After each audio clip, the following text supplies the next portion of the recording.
to Raising Vibrations. You're with Simon today, and I'm really excited to be sharing this with you, to be honest. A little clip, little piece of information regarding elements of natural law and manifestation.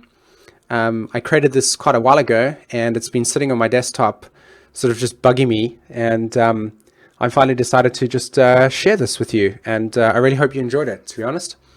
So I'm going to be talking about the Earth Trine, and I've got the Fire Trine and the Water Trine, as well as the Air Trine as well. So I will be going through all of them, and just basically giving us an outline of what these elements actually represent in our consciousness and how to actually anchor them into your physical reality so that you can actually be an active manifester on this plane of existence. So the Earth Trine is, as you can guess, Earth elemental energies, and this is what it looks like in the actual natural zodiac, as you can see over here. I'll just get out my marker. And the three elements that we're dealing with is Taurus, Virgo, and Capricorn. Okay, and there's no specific routine, or not routine, but rotation or starting point. They all operate simultaneously within our consciousness, and they all provide to us with a way in which we can objectify the nature of our reality, as well as then give us many other different ways to, like I said, anchor in the energy into our physical reality and make it real for us, like workable tools. So I'll go with just discussing some of the archetypes themselves, and then share with you how these operate, and also share with you some of the underlying patriarchal distortions that are associated with it as well. So here we have Taurus, okay? And Taurus, from an evolutionary astrology perspective, reflects to us the nature of survival, right? Just as we begin a new journey, we must understand or must gather information around us that gives us a way to survive. And so what naturally occurs is our ability to observe around us and see where the resources are and basically get those resources. Now in human form, it gets upgraded to what do I need and how do I value those needs, basically. Somebody that is learning to swim, for an example, will not find themselves learning this technique or learning this experience in the middle of the Sahara Desert, because their needs and what they're valuing at that stage are not in alignment with what is essential. They need water. So needs and sense of self-worth and value in a more sort of human form or psychological form, right? Needs and self-worth.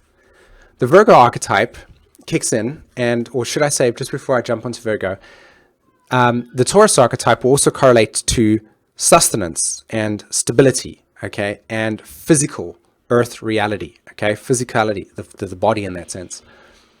The archetype of Virgo kicks in, and it goes, okay, well, I need to process stuff. I need to be able to clarify where things go. I need to put stuff in an order that gives us a sense of direction, that we can know where we're going with this, versus all the energy that has occurred prior to this moment. And all the energy that has occurred prior to that moment has just been like, okay, I'm out here, I'm just doing my thing, not really sort of knowing where I'm going, but I'm just exploring. It's unconscious, it's random, and so on and so forth. Right. So Virgo then comes along, like I said, and just kind of puts things into place, perspective, creates some order out of chaos, and gives us that linearity to it.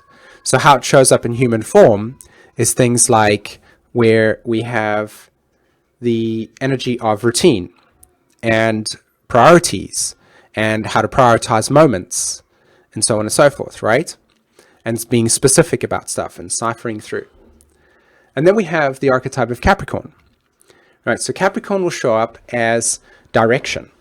Many of us have this idea that when we work with goals, we are actually attaining to something. But in my opinion, goals is a really, really bad word to use or definition to use regarding trying to accomplish something. And the reason why is because on one level, when you actually look at a goal, it's very limited. And yes, that limitation gives us a point of reference. But I would prefer to use the word direction or sense of, I think direction is probably the best experience. And the reason why, again, that I say this is because when we say direction, we give ourselves the opportunity to be open to the way that source actually operates versus the ego's desire to want to just work on and focus on something very specific. Now, in certain manifestations in reality, okay, like in more 3D orientated worlds, the word goal and specific and focus is really important to use because it's a chaining net. But from a spiritual point of view, when you're beginning to heal yourself and actually understand what it is that you're doing here, direction and a sense of fathership or governance and boundaries is actually more applicable, because it's now going, these are my boundaries, this is my governance, this is how I make authoritative choices for myself, this is what I'm prepared to experience, this is not what I'm not prepared to experience, and this is the direction I wish to intend to go in my life, but I'm open and flexible for it to be changeable. Okay? Capricorn will also correlate to time, but yet time in relationship to motion. Okay? So how does this work from the law of manifestation? Well, the Earth, Trine in itself, helps us ground like metaphysical experiences into the physical by doing this. So this video that you're watching at this point in time has come into manifestation because I've applied the Earth Trine concept to it, which is this. The Earth, something that I value, and the resources I have right in front of me over here. Okay, so I value this kind of work, I value this kind of experience, and it's all the ideas in the top of my head, and I want to bring it down to the physical. So what I do is I get in front of all the equipment on a physical level, all my resources, and I then begin speaking into the microphone and using, of course, the mouse and so on and so forth. The Virgo archetype kicks in and says, okay, but what would you specifically want to talk about? Do you want to talk about all the different types of dynamics that are relevant for this conversation? Do you want to highlight specific things that compounds the idea that you're wanting to put across, or do you just want to generalize stuff? Like, how would you like to put this in a specific order so that whoever's going to be experiencing the time or following your direction or observing your definition that you're presenting then has exactly that? Like, how is this going to be experienced? So what Virgo did for me here is I looked at the ways to present this. I kind of grounded myself a little bit in regards to what I felt was essential to speak about. And then here I am doing it, okay, in this specific order, in this specific routine. And then, in fact, the fact that I'm actually going around in that format in itself is the Virgo energy showing up, because there's a specific routine that I have to follow or process. Otherwise, I'd be talking about it simultaneously, but the left brain can't really comprehend that yet. Okay, so then Capricorn comes along and says, okay, well, this is the direction you're showing it. This is how you're defining it. This is what people will see. They're going to be seeing it this way. They're going to be experiencing it this way. This is how they're going to see you, right? But it's also literally, as I said, how much time you will experience. And so the totality of this Earth Trine in itself is what resources you use, how specific you are to experience and deliver that thing that you're creating, and how much time are you going to use on that experience. The final thing is that from Capricorn to Taurus, the link is that sense of definition comes back down to reflection of your own resources again, of your own sense of value. Okay, right? So you guys will then respond back to me and say, that was a great video. Oh, I didn't really understand that. So therefore my outward manifestation becomes an inward reflection of how I can maybe self-improve, or how I can look at the situation and say, yeah, that was really, really good. There was a good way to do that over there, and I can take some notes from that. And so the cycle comes round where by expressing something, it brings back down, or grounding it into the physical, it then becomes a reflection back to you of how that experience happened. And then you can take what was good from that and what was bad from that and cut it away, etc.